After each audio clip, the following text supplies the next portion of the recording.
快適なドライブもエアコンの匂いが原因で不快に。一般的にはエアコンフィルターに付着したカビ、雑菌、ホコリが原因と言われていますが、実はその奥にあるこのエバポレーターの汚れこそが匂いの根本です。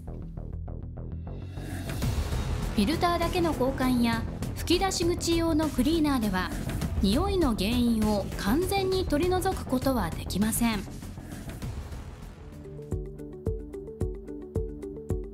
カーエアコンを根本から洗うカーエアコン洗浄スーパージェットマックス。スーパージェットマックスはエアコンフィルターのさらに奥にあるエバポレーターまで到達。作業は簡単。わずか15分でエバポレーターに付着したカビやタバコのヤニ、花粉などを洗浄し、カーエアコンの悪臭を防ぎます。効果はおよそ6ヶ月も持続。洗浄、抗菌、消臭、3つの働きをこの1本に。それがスーパージェットマックス。匂いが気になる、エアコンの効きが悪い、風量が弱い、空気をクリーンに保ちたい。わずか15分で新車のような快適さ。ザックジャパンスーパージェットマックス。作業は簡単。グローブボックスを外しタオルを引いてエアコンフィルターを取り外します。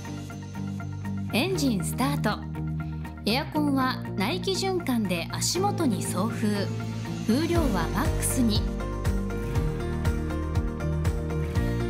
フィルターを外した隙間からノズルを差し込み、ジェットマックスを回転するブロアファンへゆっくりと注入。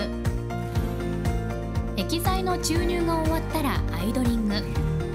風量をそのままにおよそ15分乾燥。同時にエアコンフィルターを交換するとさらに効果的。たったこれだけの作業で新車のような快適さをよみがえらせます。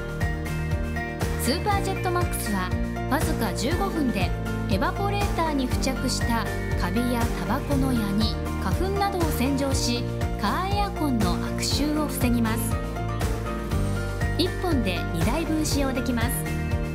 液剤注入後、乾燥時間15分を厳守してください。ハイブリッド車にはスーパージェットマックスクリーンミストを、ジェットマックスを使用できない車種には車内用消臭剤スーパージェットエアーをおすすめします。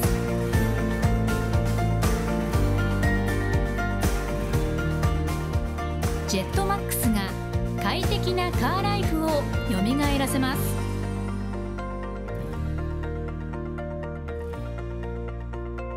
カーエアコン洗浄スーパージェットマックス。